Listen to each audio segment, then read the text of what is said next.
if a teacher then it's in a book and they teach gender identity in social studies, then what is the accountability for the teacher that does that? Just like with anything that's inappropriate, someone would say that this teacher taught them that. A student may go back to the parent, then it goes back to the principal and the school board that this is inappropriate, and that's how it's monitored. Do you see, though, how this makes those lines blurred a little bit? I don't, because anything related to sex education, a parent has to be informed. Can I ask one other question? Who helped you create this document besides the Massachusetts model? We used the Massachusetts model. The standards came from a national group. The national group is called the National Health Standards, was done by the, SHAPE is the acronym, Society for Health and Physical Education. Okay, thank you so much. Thank you, Mr. Chair. Thank you. Representative Paquette. Thank you, Mr. Chair. I very much appreciate you being here. I'm on page 32 with regard to sexual health, 6th through 8th graders. And point 2 says, explain how biological sex, gender identity, gender expression are distinct concepts and how they interact with each other. And I very much appreciate your specific comment concerning medical accuracy and gender identity. So it's important to point to the medical history of that term, and it used to be gender identity disorder. And it has been medicalized categorically as a mental disorder. Now, this document in front of me, it proposes the teaching to not only embrace this disorder to 6th graders, but also to encourage young people in a very confusing time, such as puberty, to embrace it and inevitably tend to tread down a medicalized path. But right now, with regard to my question to you, it's my biggest concern that gender identity has been conflated with sex. Sex cannot be changed, yet gender identity contends that a young male can say he is a female. And it relies on these identifying terms that are very sex-specific. So gender identity is taking the place of sex, and I don't see how these two concepts can coexist. So how do we reconcile these two terms, sex and gender identity, when gender identity insinuates that a male can be a female in all walks of life?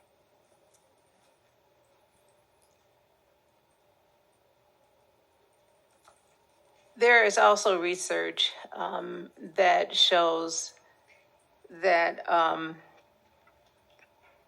that's one viewpoint of looking at it. There are other viewpoints of looking at what you stated, and I can get you that information at another time. So can sex be changed?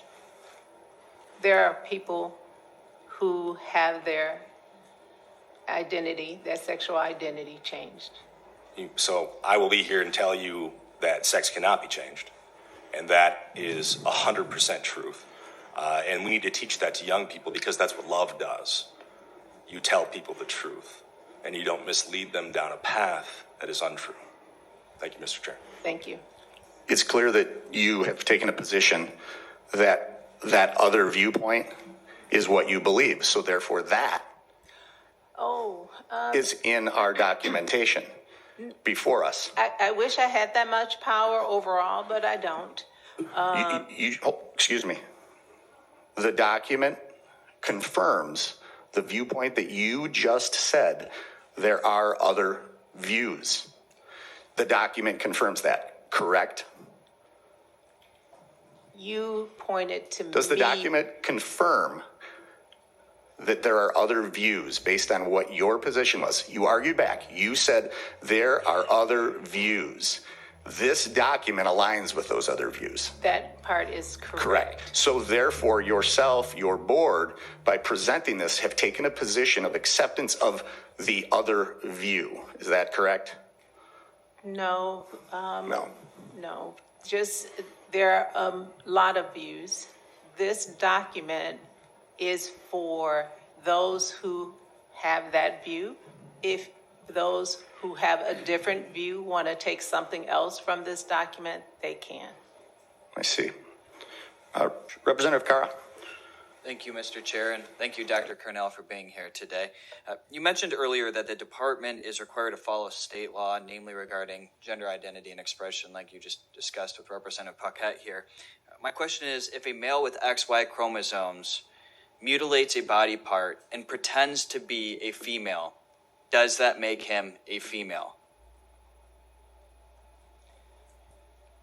I'm not sure why I personally get these questions. We're here to talk about the standards related to this document. Right, and we're looking out for the well-being of our kids. All and we're trying children. not to confuse them. So if a child is identifying as something they are not, does that make them that something that they are not? Makes them who they are. If a male pretends to be a female, does that make him a female? It makes him who he is or who she is. It's how he or she identifies. But because they identify or express in a certain way does not make them a female. And it's important not to confuse our kids. Can we agree that 2 + 2 = 4? I believe so, yes. Okay, good. I'm glad we can agree with that immutable truth. There's other immutable truths. We should not be confusing our kids, and I hope that the department takes this seriously moving forward. Thank you. Thank you. Representative Pohutsky. Thank you, Mr. Chair. I do just have to make one point. Everyone keeps talking about science this and science that, as though y'all don't have a scientist in the room. Science does not dictate that there are 2 genders, for the record. And it didn't actually take my degree.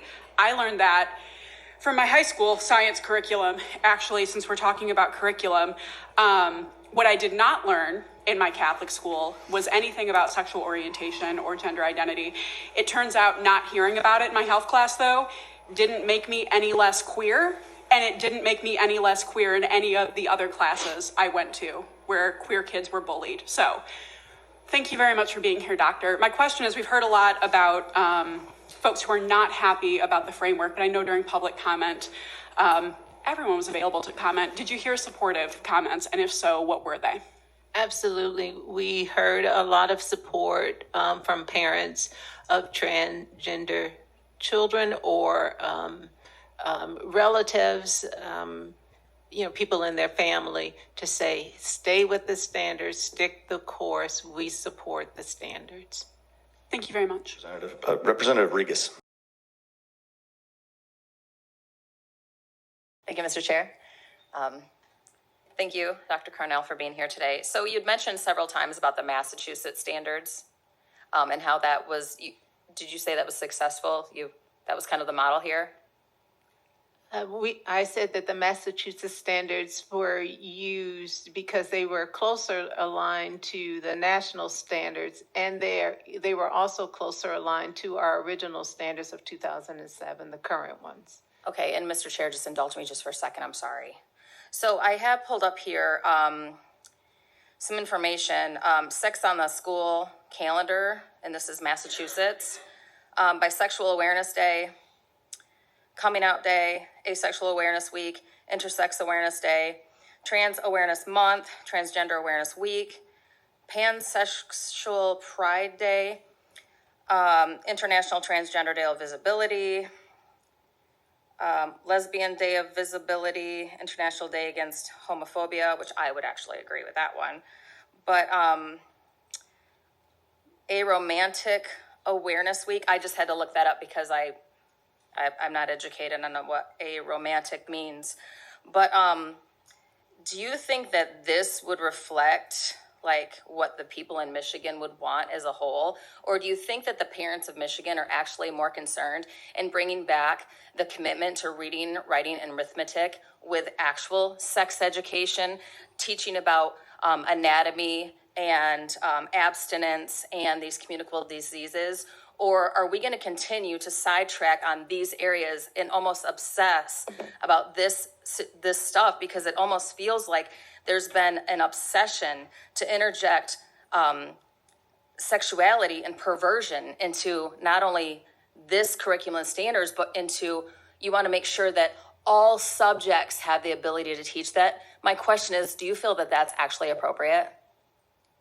All subjects can teach it if they have the trained personnel.